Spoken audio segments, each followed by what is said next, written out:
I'm here to share how we've defined the future, the next 5 years. What I'm going to share here is an exercise which is a company-wide exercise. It is something that we now do annually. This is the third year that we've done so. We spend about 3 months each year in an iterative process with everybody in the organization, all the businesses, all the units who create this 5-year plan, and then jointly we come together and create what is the LT Foods 5-year plan. It is this process that we go through, because of which the last 2 years we have hit the 5-year plan to the dot across every single line of the P&L and the balance sheet. So what I have here is something that is a result of a process. It is a result of a lot of internal deliberations, and we have a lot of confidence in where this is going. But before I start on where we are going, a quick summary of what Monica said. The last 5 years have seen for the company growth and profits. They've seen brands and internationalization of our footprint.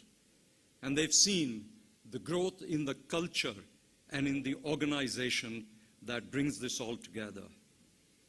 We've moved this journey to becoming the leading branded specialty food company. We have a revenue CAGR of 10%, and the PAT that we deliver is 4.6% of our revenue. 2018-19 to 21-22, over the next 5 years, we are building off this platform. And the first of this is to continue the growth momentum. We are targeting a 13% CAGR for the next 5 years. The second part of this is not just growth, but is to create profitable growth. We are targeting PAT at 10% of revenue and a ROIC at 22%. The third part of this journey is about sustainability. We will build the brands as the bedrock of our growth, because nothing gives more sustainability and predictability in a business than having a bank of consumers. We will leverage our geographic strengths, which is India and Americas, into easily scalable, defensible drivers of sustainable growth. And we will create new positions of strength in long-term, stable, and attractive basmati growth markets of Europe. And lastly, we will create new revenue streams through new product introductions. Our revenue target over the next 5 years is 6,000 crores. We will grow from 3,600 to 6,000, delivering a CAGR of 13%. And the growth drivers for this are India, USA, and Europe. Our brands, Daawat and Royal. Organic business, which is about new customers, and the brand EcoLife, and a future funnel. The brand Daawat is what we position as the absolute finest basmati. The absolute finest basmati experience you can have is from Daawat. And Royal is a brand that we leverage the fact that it is the #1 brand in the United States for the last 25 years. I'd just like to share with you how we have communicated this to the consumers. And I'm going to talk about I'm going to show you the first of the films that we did, which started to clearly state that the finest basmati is Daawat.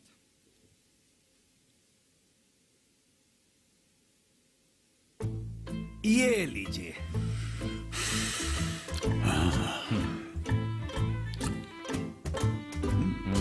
Definitely आप chefs कुछ छुपाते हो। ये recipe book हम कितना ही follow करें, आप जैसे ये स्पेशल डिश क्यों नहीं बनती है? दावत बासमती इस्तेमाल करने पर नहीं। देखा कहाँ लिखा है? प्लेन भाषा में लिखेगा तो ऐसा ही होगा। ये आपको यहाँ प्यार की स्पेशल भाषा में लिखना होगा, फाइनेस्ट बासमती दावत। यहाँ तब जाकर के ये रेसिपी बनेगी प्यार की स्पेशल रेसिपी। लाइए थोड़ा दावत दीजिए। लॉन्ग ग्रेन महक भरा दावत, the finest basmati. And we spoke to the consumers in the United States, thanking them for making us the leader in that market. Over the last 25 years, recipes made with Royal now have new names. What used to be called simple kheer is now sweetly called Dimple's Kheer. Lemon rice. Oh, sorry. That's Mrs. Menon's rice. Same rice, the same flour, the same tea and curry sauces have made such unique and signature tastes. All thanks to you. Celebrating your signature dish for 25 years. Royal. The future funnel, how we are leveraging these two strong equities, Daawat and Royal, into creating delightful consumer experiences which the consumer of today wants. These for us fall into convenience, the ready-to-heat product in the United States, the rice sauté sauces and kappa rice, which we're going to launch across the globe. Our health offerings, Monica spoke about the brown rice. We introduced Rosanna Gold Plus, which is a combination of the white and brown rice. We are very advanced in launching fortified rice. It is something that in India is, we believe, is not just about selling a brand. It is about tackling malnutrition, which is really a big problem. We just were in a meeting where we had the statistics that $16 billion of GDP is lost each year because of the effects of malnutrition. So fortified rice from Daawat's table is both a good business, but more importantly, a good thing to do. And then contemporary and innovative offerings like Kari Kari. It takes just 30 seconds, but I'd like to share this with you. My family, most important. And I decide. अब उनके लिए मुझे मिला है वो जो मैं हमेशा चाहती थी. नया दावत रोजाना गोल्ड प्लस बासमती राइस. एक ऐसा कॉम्बिनेशन जिसमें है natural fibre plus brown rice और दावत रोजाना का great taste and cooking time same. Taste और हेल्थ के इस परफेक्ट कॉम्बिनेशन से अब हर दिन बनाओ और भी बेटर. दावत रोजाना gold plus. So in summary, the drivers of our revenue are going to be the US, which will deliver a CAGR of 18%, with a core business ready to heat and organic.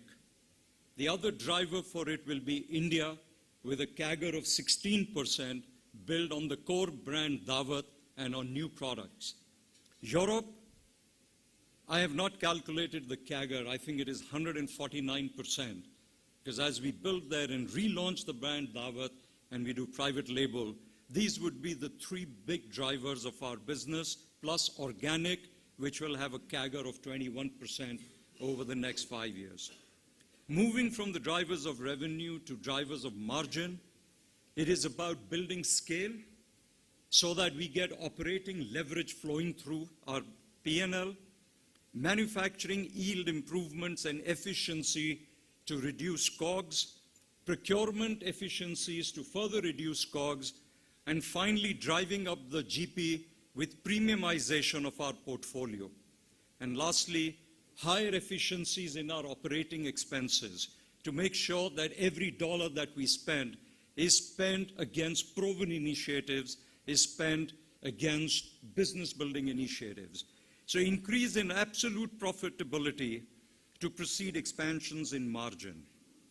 To do all of this, what is even more critical, we believe, and that's where the biggest efforts of the company will go over the next 5 years, is in the culture of the organization and the values of the people who are going to make all this happen.